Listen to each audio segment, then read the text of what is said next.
আসসালামু আলাইকুম। খুব সহজে কীভাবে হৃৎপিণ্ডের চিত্র অঙ্কন করা যায় তাই আজকে আপনাদের সামনে দেখাবো।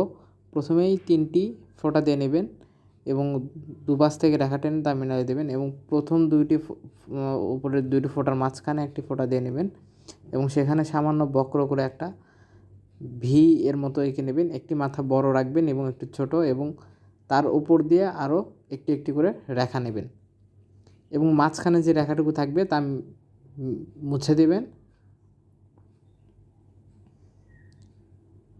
এবং উপর থেকে নিচের মাথাটি বক্র করে নিয়ে গিয়ে ওইটার সাথে মিলাই দেবেন এবং উপরের রেখাটিও মিলাই দেওয়ার মাঝখানে 2টা ছোট করে ইউ আঁকবেন এবং ইউটাকে ভেইনে রূপান্তর করার জন্য উপরে ছোট করে গোল চিহ্ন দিয়ে নেবেন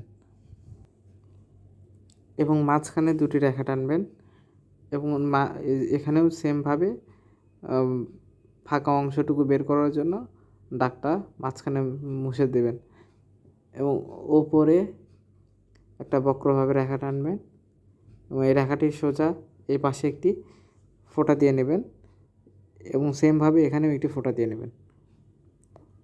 উপর থেকে একটা সামান্য বাঁকা করে একটা রেখা নিয়ে এসে এটার সাথে মিলাই দিবেন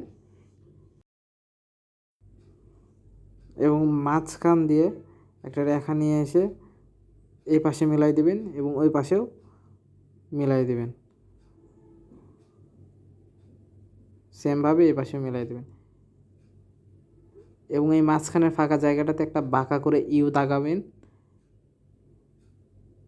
এবং এই মাথাটা সামান্য একটু বৃদ্ধি করে ওই পাশেও সেমভাবে গোল করে মিলাই দেবেন।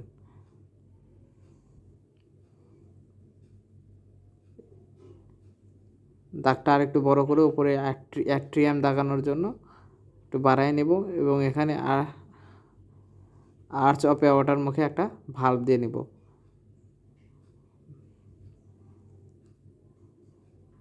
এখানেও পালমোনারি ট্রাঙ্কের মুখটা দাগাবো এবং ওখানেও একটা ভাল্ব দিয়ে নেব।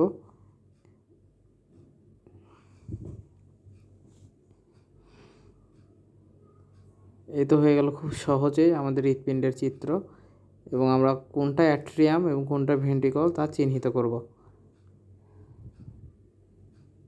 এবং লেবেলিংয়ের মাধ্যমে আমরা প্রতিটা অংশ চিহ্নিত করব।